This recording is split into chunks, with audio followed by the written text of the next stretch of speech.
The enduring fool, relatable throughout history, brings amusement and wisdom. Yet many lack this presence in their lives. Bound by seriousness and societal pressures, we become machine-like, forgetting playfulness. This leads to boredom, exhaustion, and loss of authenticity. To restore balance, we embrace the fool without excess, developing the sage archetype. Archetypes are vital, deeply connected to emotions. The fool is multifaceted, embodying dull-wittedness, nonconformity, simplicity, and innocence. The word fool derives from follis, meaning empty air. Like a bellows, the fool fires us up. In 1511, Erasmus published In Praise of Folly, exploring the fool in Western literature. In Praise of Folly. Folly herself introduces this work, recognizing that she is rarely praised and contending that life would be dull without her presence. Folly fearlessly criticizes everyone, even though Erasmus faced warnings for challenging the church. Surprisingly, religious figures also found the work amusing. Friendship and marriage harbor a degree of folly as we overlook the flaws of our loved ones, considering them minor compared to others. Intellectuals exhibit folly in their relentless pursuit of knowledge, dedicating years to research and writing, often with limited readership and recognition. Folly likens philosophers to tedious theater critics who spoil the enjoyment of the actors' performances. Philosophers fail to grasp the value of comforting illusions, even if they distort reality. The fool, unburdened by wisdom, appears freer and happier than those laden with knowledge. They embody the spirit of joy, truthfulness, and playfulness. Laughter and play bring unparalleled happiness to life. Folly is not only universal, but also essential and desirable for humanity. To be human is to embrace the role of the fool, and recognizing this truth is the pinnacle of wisdom. The wise fool. The fool represents a longing for a simpler way of life and a wisdom that arises from the heart rather than the mind. Occasionally, those who are down to earth and simple-minded, with pure hearts, can uncover deeper truths than those entangled in learning and convention. This echoes the resonant truths found in popular proverbs compared to rational explanations. Fyodor Dostoevsky suggests that the wisest person is one who can, at least once a month, acknowledge their own foolishness, an attribute scarcely seen today. In literature, wise characters sometimes appear insane, while madmen convey wisdom. The paradoxical concept of the wise fool emerges when a character identified as a fool is recognized as possessing wisdom. People may label wise individuals as insane to suppress their unwanted wisdom, fearing the consequences of controversial discussions or seeking to punish them for speaking boldly. The archetypal wise fool is Socrates, who not only exposed the folly of the supposedly wise through his teaching method, but also acknowledged his own ignorance as the source of his wisdom. Awareness of one's ignorance constitutes a form of knowledge. As Shakespeare wrote, "The fool doth think he is wise, but the wise man knows himself to be a fool." There are two ways to be deceived. The fool as truth-teller. There are two ways to be deceived: believing what isn't true or refusing to accept the truth. When those in power shy away from speaking uncomfortable truths, it is often the fool who dares to do so. This act of courage is heroic, as the fool voices a truth that others fear to utter, bringing instant relief. Two types of fools can be identified: the natural fool, who lacks social awareness and unintentionally speaks the truth, and the professional fool, who uses humor and wit to make harsh truths more palatable. One follows the heart, while the other follows the mind. Interestingly, the greatest fools are often cleverer than those who laugh at them. The fool fearlessly speaks the truth, and the secret to their success lies in the fact that they are not fools at all. As the visionary artist William Blake points out, if the fool would persist in his folly, he would become wise.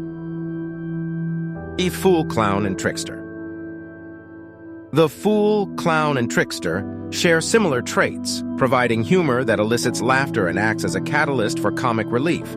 However, they also embody duality, representing both folly and non-folly, order and disorder. What may appear as a joke can carry a hidden warning. The clown, in particular, can bring awareness to the world and its direction, although many clowns stem from tragic origins. The sad clown paradox reflects the contradictory association between comedy and mental disorders, where humor serves as a defense mechanism for suppressed emotions. While some may laugh at clowns, they may also feel pity, fear, or repulsion, evoking ambivalent reactions.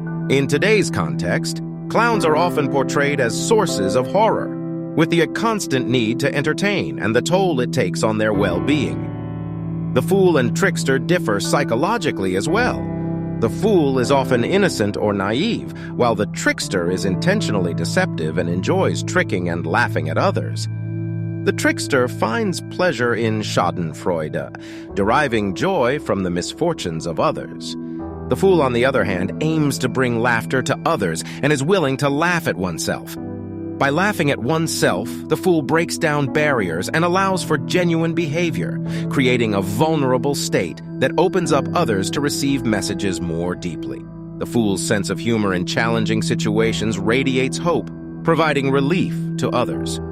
The trickster, however, seeks to entertain themselves at the expense of others. While the fool enjoys engaging with the audience and is usually the subject of jokes, the trickster's aim is self-entertainment, even if it means exploiting others.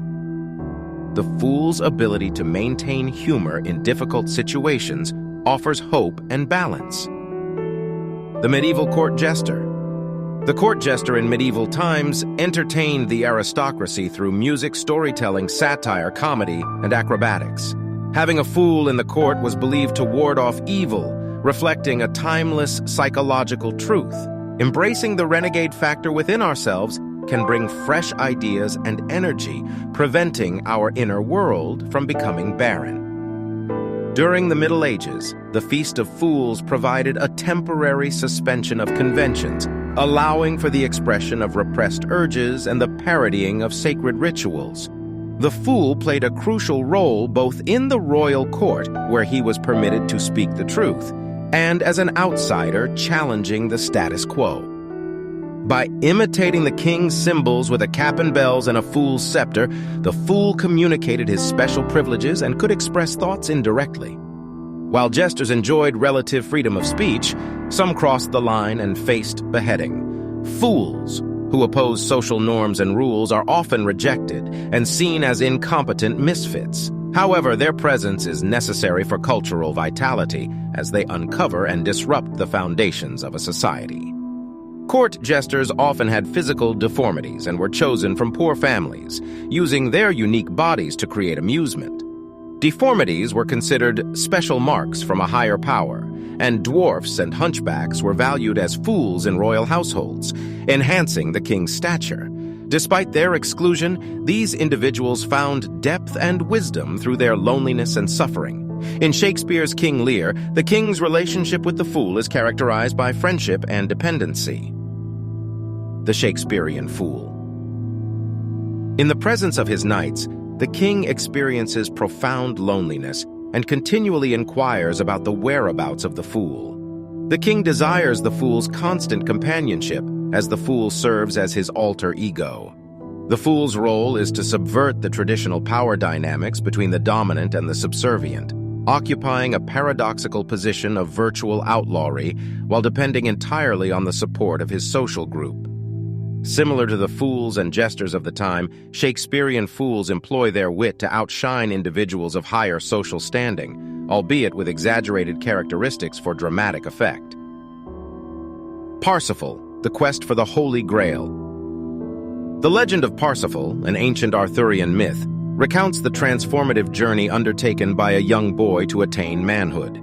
Named Parsifal, meaning young fool, he resides with his mother in isolation. Witnessing passing knights, he becomes fascinated and decides to abandon his mother in pursuit of knighthood. He embarks on numerous trials that initiate his transition into adulthood. Within the tale, the Grail castle faces grave challenges as the Fisher King, its ruler, suffers from severe wounds. These wounds render him unable to live, yet incapable of dying, resulting in his infertility and a barren kingdom. This illustrates how psychological wounds manifest as external issues in the world. Every adolescent encounters their own Fisher King wound, representing the transition from naive consciousness to self-awareness. Observing an adolescent's realization that the world is not solely filled with joy and happiness is painful. However, this initial encounter with a wound becomes a path to redemption later in life. Each night, a solemn ceremony takes place in the Grail castle, where a maiden holds the Holy Grail, filled with wine, granting the deepest wishes of those who drink from it. Sadly, the Fisher King does not participate, suffering alone. When an innocent fool arrives in the court and asks a specific question as foretold by the court fool, the Fisher King's healing is prophesied. One day, Parsifal encounters a man fishing on a lake, who turns out to be the Fisher King. Seeking a place to spend the night, Parsifal receives directions to the Grail castle from the Fisher King. Parsifal attends the ceremony, but the Fisher King agonizes in solitude. The young fool, determined to keep the homespun garment made by his mother, recalls her advice to refrain from excessive questioning, symbolizing a mother complex. Forgetting the teachings of his mentor, the godfather figure, Parsifal refrains from speaking to the Fisher King. The following day, he departs the castle and discovers its disappearance upon looking back.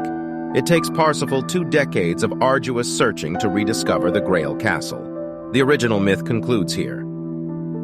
The inner castle always remains invisible to our eyes until we perceive the world with new perspectives. Many continued tales suggest that when Parsifal revisits the Grail castle, he asks the Fisher King, "Whom does the Grail serve?" Instantly he is healed, and peace and happiness reign over the land. The Grail symbolizes the center of meaning in human life, and the purpose of life is to serve the Grail or the higher self. Robert A. Johnson, a Jungian analyst, states, "A man must consent to look to a foolish, innocent, adolescent part of himself for his cure. The inner fool is the only one who can touch his Fisher King wound." Don Quixote. In what is often regarded as the first modern novel, Don Quixote, Spanish writer Miguel de Cervantes depicts a man who becomes mad after immersing himself in numerous chivalry books. He adopts the identity of Don Quixote and sets out to become a knight-errant. Riding on his feeble horse, he endeavors to defend the innocent and defeat the wicked, unknowingly achieving the opposite. All his actions are dedicated to a peasant woman whom he idealizes as a princess, but never appears in the novel. The term quixotic refers to a person prone to delusion, unable to distinguish reality from imagination and pursuing impractical, lofty, and romantic ideals. In a famous scene, the protagonist engages in an imaginary battle with windmills, mistaking them for giants. This episode gives rise to the idiom tilting at windmills, meaning attacking imaginary enemies. Don Quixote recruits Sancho Panza as his sidekick and squire, a down-to-earth peasant who is perplexed by his master's grandiose fantasies but follows him, enticed by the promise of great wealth, riding a donkey. Sancho's realism contrasts with Don Quixote's idealism. However, Don Quixote's well-intentioned actions often end up harming those he encounters due to his inability to perceive the world as it truly is. He is seen not only as a fool, but also as a complete madman. Despite his insanity, he displays wit and occasional moments of seeming sanity, as long as the topic of chivalry is avoided. This serves as a warning that even the most intelligent individuals can fall victim to their own foolishness. Towards the end, Don Quixote falls ill and falls into a deep sleep, from which he later awakens, also emerging from his madness. He realizes that he has wasted his life and is merely a madman. The novel's atmosphere shifts from comedy to tragedy, and the people who previously scorned him now cannot help but feel pity. They insist that he was mistaken and is truly a knight. What was previously regarded as insanity is now seen as sanity. After his life-giving illusions are shattered, he dies, a result of an overdose of reality. This raises the question of whether it is better to know the truth and be unhappy, or to live in a fool's paradise. Fyodor Dostoevsky explores this question to some extent in his novel, The Idiot. Dostoevsky's The Idiot. In Dostoevsky's novel, The Idiot, the protagonist Prince Myshkin embodies the ideal man in a morally corrupted world.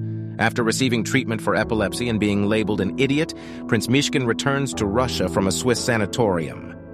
From the moment he boards the train to St. Petersburg, he is confronted with the corruption of society. Unlike other virtuous fools in literature, Prince Myshkin emphasizes innocence rather than humor.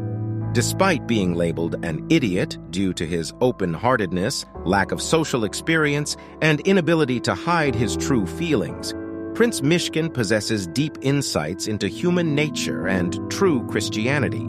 In contrast, the character Ippolit represents the antithesis of Prince Myshkin, a young atheist and nihilist who rebels against society, nature, and God. The novel explores themes of redemption, emphasizing the importance of humility, compassion, and small acts of kindness. The memorable line, "The prince assures us that beauty will save the world," encapsulates the novel's central idea. The fool as hero. In many fairy tales, the youngest brother, often portrayed as a fool, becomes the hero of the story. This foolhardy character fearlessly enters where others hesitate, ultimately winning the princess and her kingdom. The fool possesses a touch of magic and seems to have luck on their side.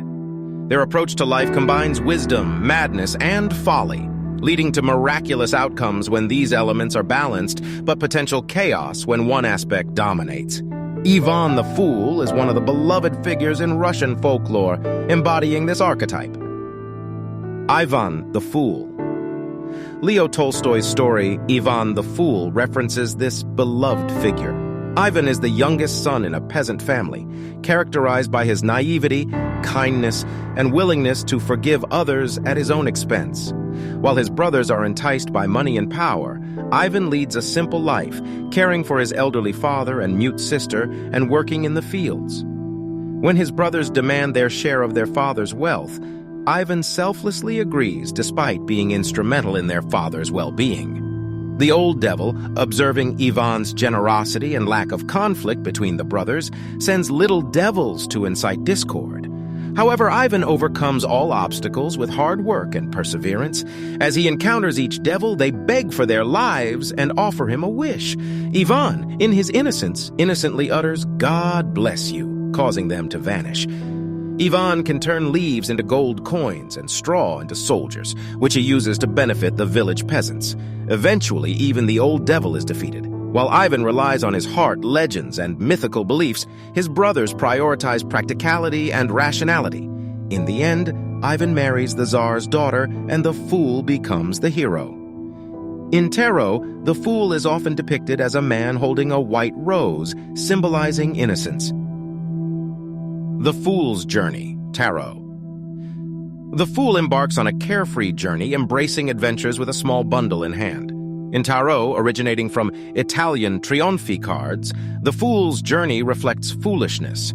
Tarocchi cards, later known as tarot, gained prominence in the 18th century, with mystics calling them arcana.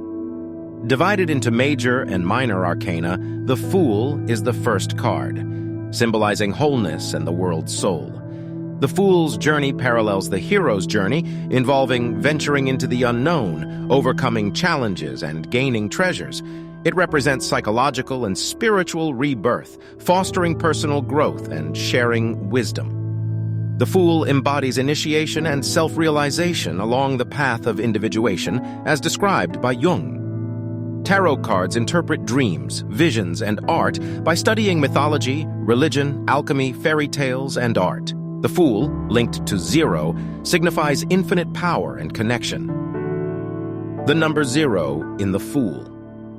The ancient symbol of the Ouroboros, a tail-devouring serpent, represents the concept of endless return and eternity, embodying the idea that one is all and all is one. It symbolizes the pleroma, the fullness of being where past, present, and future coexist. The circle with a dot at its center symbolizes the sun, the source of warmth, light, and power.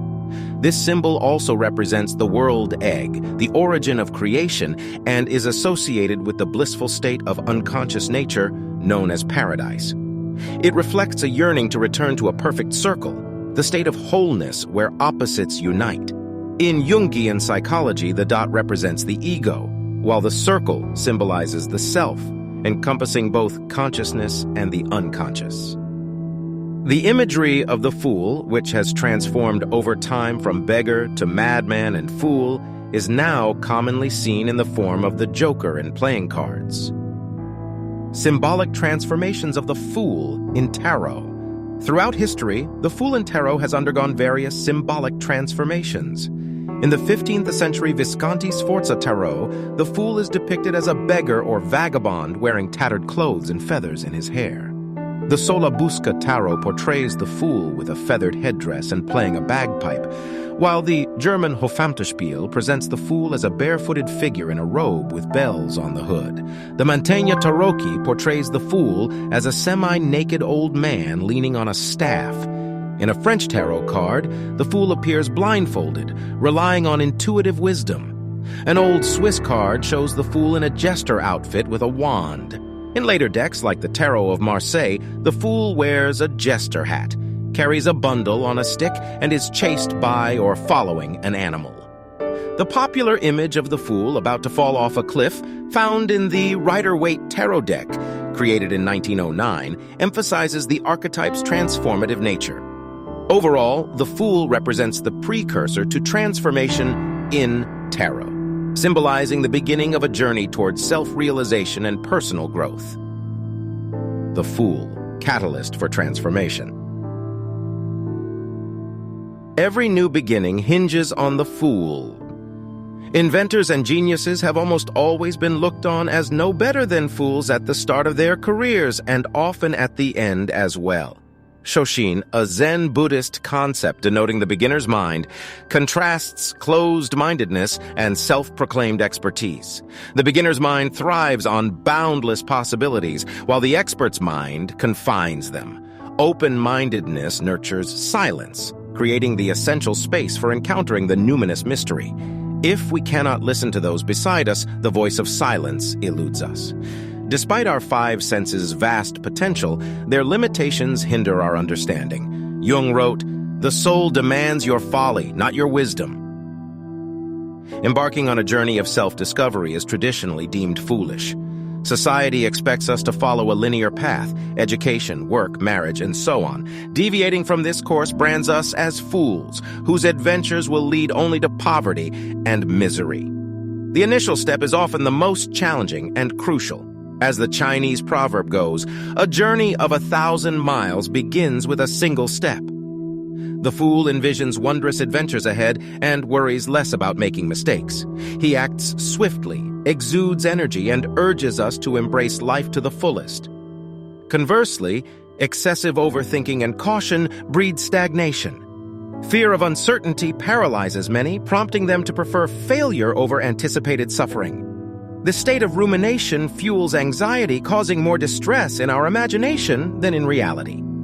Surprisingly, failure can unlock unimagined doors, leading to unprecedented success. As alchemists say, in filth it will be found.